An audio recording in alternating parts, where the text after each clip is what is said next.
Hey everybody, TacticAngel back on the PlayStation 5 to take a look at another premium ship in World of Warships Legends.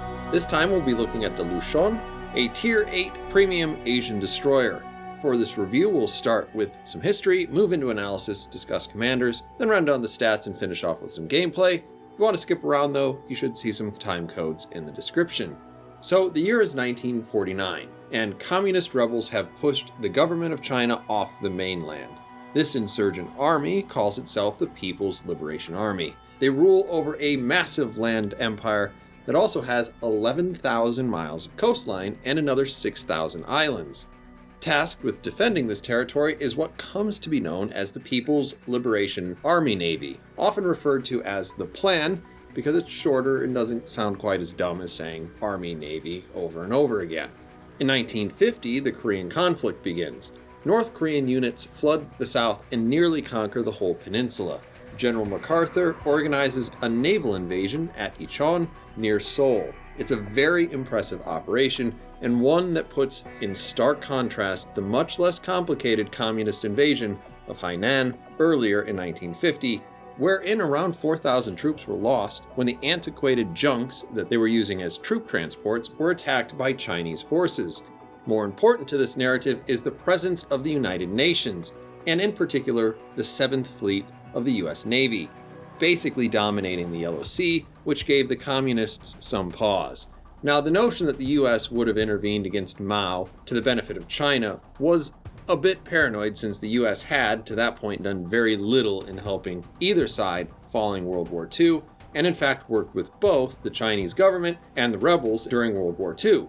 So in a case that is largely a thug getting high on his own supply, Mao orders hundreds of thousands of volunteers, a term often surrounded by quotation marks dripping with sarcasm, even in somber historic recounts of the war, to flood over the Yalu River to attack UN forces. That action did a few things. It definitely got at least one notable American on the side of intervention against the CCP. It prevented Korea from being unified, and it gave the Republic of China several years to fortify and rearm. By the end of the Korean War, communists had sacrificed something like 180,000 Chinese for nothing, saw the stationing of several thousand American troops on Taiwan, and saw one old soldier who actually wanted to fight them fade away.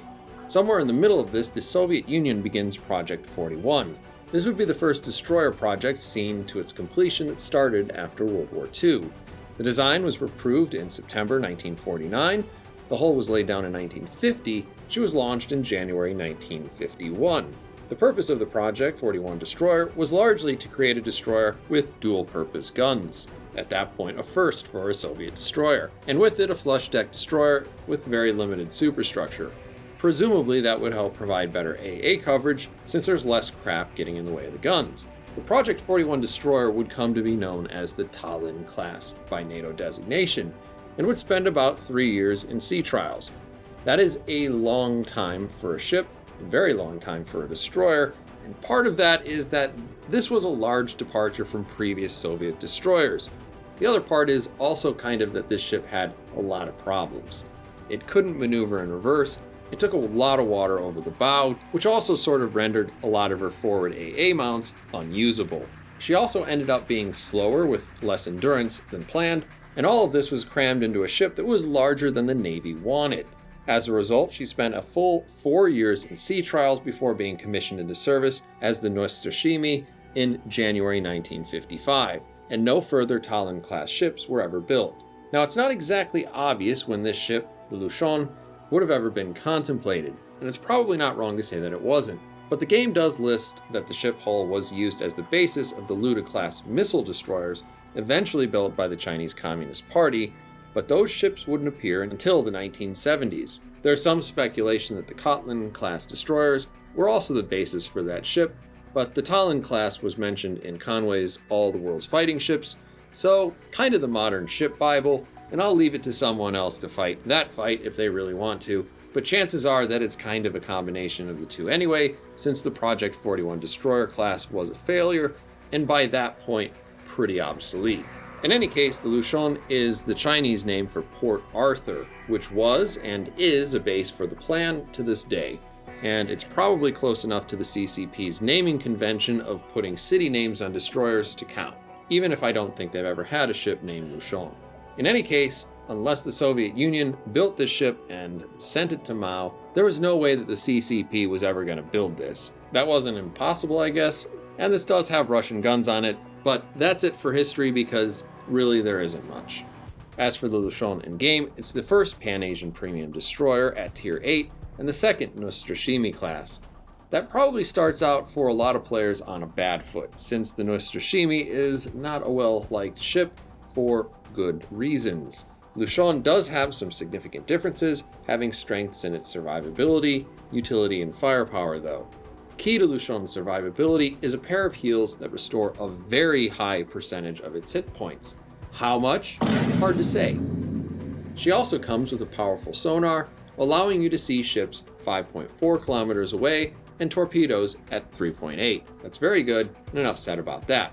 Lushun has a pair of fast-firing twin turrets, and that high rate of fire is going to help you actually light a pretty good amount of fires. The 4 smoke screens will give you more than a few opportunities to do that from relative safety, and the heals mean that you don't necessarily even have to hide. So in a lot of ways, Lushun out-Russias actual Russian ships in being an open water harasser. The downside is that Lushun is going to have to choose where it wants to bring those strengths because the ship is slow and it has no access to speed boost. It's also possible, though it has a very powerful heal, it has a relatively low amount of hit points. Watching one of these get one hit by a torpedo or Soviet airstrike is uncommonly amusing, unless of course you're the one playing it. And while it isn't strictly a downside, some folks are going to find the Lushun's guns to be unimpressive in a knife fight versus other destroyers, frustrating with both its AP and HE penetration, and the deep water torpedoes are a little less than ideal. That means Lushun is going to be a ship that functions well with some backup, that can really annoy battleship players with constant damage over time, and or very stealthy torpedoes, but feels strangely awkward when fighting other destroyers in spite of her many strengths. For me, really this ship feels a lot like Loyang and Friesland crammed into one, but with the maneuverability of neither. One of the nice things about Lushun, though, is that you at least have 3 legitimate commander choices, and the way that you want to play this ship should probably inform which commander you want to use. If you want to play this as an anti-destroyer, Xia Zhenbing is probably the best bet.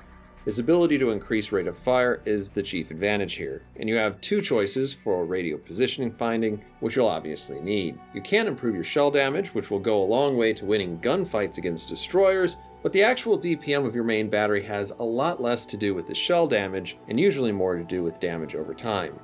If you want to focus on torpedoes though, Den Xingchang is your man. Most of that is by improving the torpedo speed, reload, and arguably also range. Though the wideness of the spreads here may limit exactly how useful a few extra kilometers is really going to be for you. But there's no denying that extra damage and stealth that you get from his base trait is super useful to that end. Then, strangely, Lushun is competitive for the best pyromaniac. He won't help you in terms of rate of fire, but Burn It Down is a much larger relative improvement than anyone can make to the rate of fire, and part of being an open water harasser is taking hits. With an extra heal and an extra smoke, that can come quite in handy, even if you will have to give up RPF to get it. But that said, there's a good amount of overlap for all of this, because both Zhenbing and Xichang have access to Knuckle Duster if you want to make your torpedoes less detectable and more disabling. Ding Rushan and Zheng Bing can both improve firing range, and frankly, if you want to just gun people down with this thing, the rate of fire is high enough that if you want to do that, you're going to put out a pretty respectable amount of shells, whether or not you're doing anything to make those guns work better. So do whatever you want, and then we'll move neatly along to talking about Lushun's stats. First, Lushun's survivability does not look fantastic. Having just 18,500 hit points puts her about 2,000 points behind average, and exactly 2,000 points behind her half-sister, the Nostroshimi. The armor on the ship is nothing special at all, so expect to collect all the normal amounts of damage from all the normal sorts of things. All in all though, the stat is a bit deceptive because your consumables are going to greatly change the actual experience that you have in this, and provided that you don't get nuked from space, the Lushun tends to hang in there pretty well. For artillery, you come with a 2x2 arrangement of 130mm guns, which are tied for the shortest range guns at the tier, with a whole bunch of other destroyers at 10.7, that being 300 meters below average. That's not bad news in and of itself, since the range is also going to be your visibility while firing, but it does limit your ability to engage certain battleships with the sort of bonkers secondaries you find on German ships. And if you want to play this as an open water Harrier, then the missing range will definitely be a bummer. The guns reload fast, 1.7 seconds, so the pretty crappy damage and low fire chance per shell is a bit deceptive as well. You're actually an above average fire starter and have good HE and AP DPM. That said, the penetration will be a bit of an issue since 130mm guns won't penetrate anything other than superstructures of most ships with HE, and the exact angle and range for AP to be effective against other destroyers remains somewhat elusive to me. But you will need it if you want to penetrate any surface that is more than 22mm in thickness on any other target. Lushun also has 10 torpedoes in 2 racks. They're mounted down the center line and have decent firing angles, though they do seem to have spreads that are close to the American very wide spreads and not exactly narrow spreads. These are deep water torpedoes, and they do a respectable 17,933 damage per fish, with a very low reaction time if they're not spotted by sonar. They reload every 2 minutes and 5 seconds, giving them an average damage over time, and with an 11-kilometer range and 65 knot speed, the only real downside is that they can't hit destroyers, and the pattern isn't going to let you land too many hits on any one target. The AA for Lushun is surprisingly average. As a post-war destroyer, you'd expect a bit more, actually. Your long-range AA, provided by your main battery, reaches out to a respectable, if not slightly dangerous, 5.2 kilometers. So it can give you away, but that means you are providing flak at a decent distance. Unfortunately, your 129 overall DPM is a bit on the low side, and I suspect you will neither experience great things with this AA or find yourself too heavily picked on by the fun police compared to other destroyers. As for maneuverability, Lushun is pretty slow, clocking in a knot and change behind the average destroyer at tier 8. Her turning circle and rudder shift are both pretty average, but without a speed boost, the ship does feel at times more than a bit cumbersome in this department, and you can easily get outrun by several cruiser lines. Fortunately for you then, the Lushun should have good concealment, 200 meters better than most, and since there is a concealment captain in Pan-Asia, that can easily be even more advantageous than what you see on screen here. Visibility from air is 3.4, which I'll point out is 1.8 kilometers shorter than your long-range AA. So consider if you want to always have that AA on. And then your firing penalty from smoke is a pretty normal 2.6 kilometers. For consumables, Lushun has a totally average damage control party for a destroyer and an unlimited number of them. She comes with a heal, which is not only uncommon for a destroyer, but this is also definitely a super heal, restoring 1.5% per second for 20 seconds with a very favorable recovery percentage. After that, you have sonar, which has a very powerful 5.4 kilometer ship range and 3.8 kilometer torpedo range, 90-second duration with 3 minutes on that recharge. This can be useful for charging down destroyers in smoke, but I would suggest bringing a friend when possible, because the best fights aren't fair fights.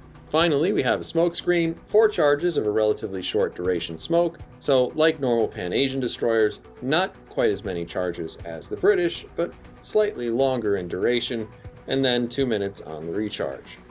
Alright, and with all that out of the way, we'll go ahead, jump into some gameplay. We're going to be on Tears of the Desert. I'll go ahead and put my commander up on the screen. For this one, we do have Ding Rushan. We're doing this because, I don't know. Part of it's probably just proving that I actually do play these. And the other part of it is that, I actually do think this kind of works. What we're doing here is playing a pretty risky game. We have no RPF, but we do have 3 heals, and we do have 5 smokes. So that is going to help us quite a bit in certain circumstances. The inability to kind of figure out where unspotted destroyers are is going to be a problem in a lot of cases. And in that case, You usually do want to find a buddy, particularly if there's an aircraft carrier, and play it a little bit more safe. But we're not doing that right now. Right now, what we're doing is driving into sea. The rest of this stuff is to help me start fires. You saw we had Burn It Down XL in the first slot. We've also got an inspiration for some extra concealment, some extra range, and also some extra hit points. As a reminder,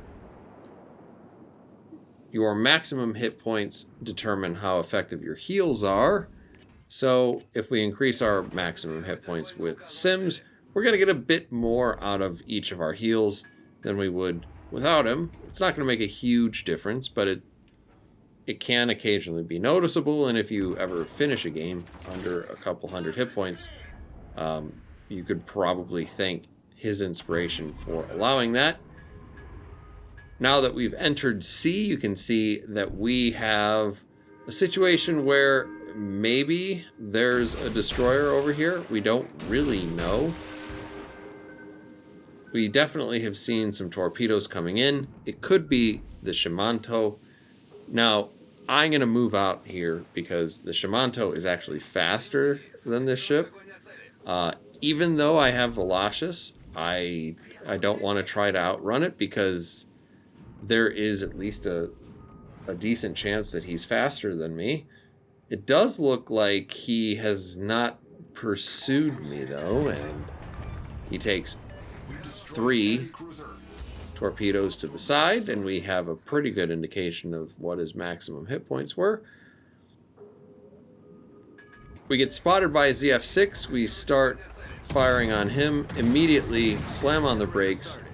We're going to start up our smoke generator and hit the sonar. It's already active because of earlier, so that's doing work, but pressing the button didn't do anything. And the reason why we're doing that, obviously, is ZF-6 doesn't have sonar itself, in spite of being German. It is a French-German, I guess you would say. We back out of the cap ever so briefly, and then accelerate back into it. I'm going to go ahead and pursue the Östergötland because that is probably what's best for the team. Also, it looked like I outspotted him, and I would be happy to do so again. Looks like his concealment's right around 6 kilometers. I think mine is 5.4, so this is pretty comfortable. He is, however, faster than I am, so if he does make a concerted effort to drive directly away, we're going to lose that foot race. Also, we've got some dodging to do. There's the ZF-6 wreck. I was about to call it a corpse, but no, we've got the remains of the ZF-6 there in our way. We do a little bit of maneuvering and allow ourselves to get both front and rear guns, hoping to kind of burn down this Östergötland before he goes unspotted again. Fortunately, that doesn't quite happen. But you can see the distance that he has until the edge of the map is pretty limited, and if we just drive towards the edge of the map, he's going to get spotted again here at some point or another. Just because, you know, like the angles don't work out. He obviously hit that border. Now we can put some shells out on him. And our team finishes him off. Pretty good. We're going to drive directly towards his... and you're just going to start calling him corpse. We're going to drive directly towards his corpse, and that will make dodging torpedoes easiest. Based on where those were going, I'm going to guess that there's not a second set that I need to worry about. We're going to cut it over towards D. So this is going to take us a little bit of time to get over there. This is one of those cases where I've kind of driven too far outside for the ship that I'm playing, because it's going to take me forever to get back there, and as a point scoring unit, it always hurts to be out of position like this. Thanks to Velocious, we're up to 38.8 knots. That's also with the speed flag, so it's not unworkable, but it's not particularly fast for a destroyer, and there's nothing that we can really do to make this any better. Because we're using the base commander, we also have recovered most of our hit points that we lost, and we're sitting at a pretty healthy 16,600. And that's one of the nice things, because if you do want to run it like this, you can pretty openly engage, as long as you have the option of disengaging. With 5 smokes, you should be able to do that, unless you decide to do something really silly and run up on a radar cruiser or something like that. We're paying a little bit more attention as we get closer. You can see we got a Hipper out there. I think we saw a Kansas.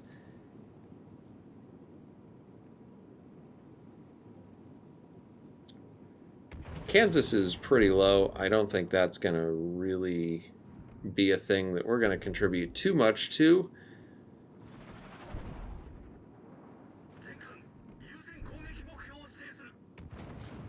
But it does look like he's going to be the only ship that gets into range. So since we've got the guns, we might as well shoot him. Now, I don't feel too terribly bad about unleashing here. The one destroyer on the enemy team was last spotted way up in the north.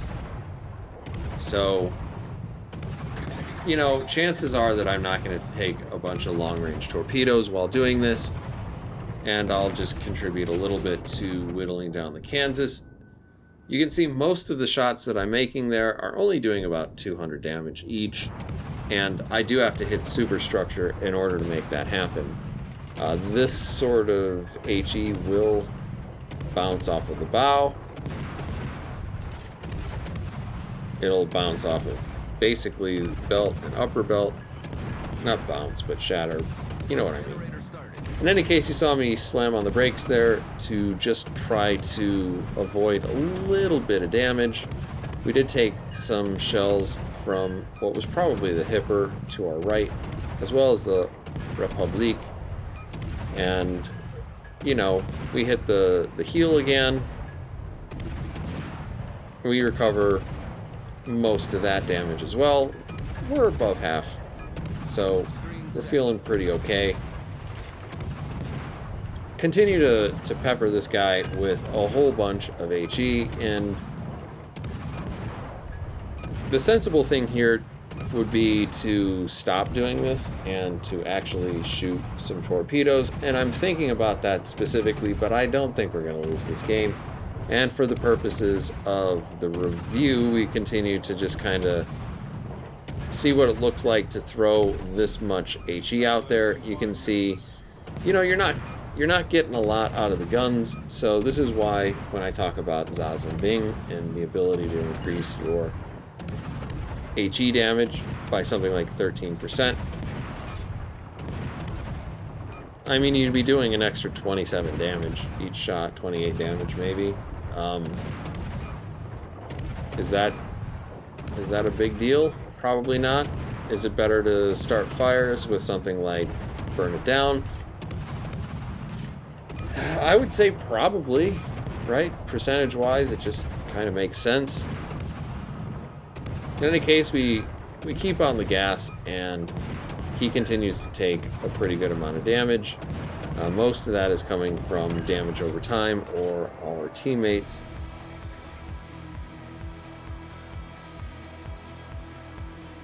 We're going to go ahead and adjust our course to head over to A.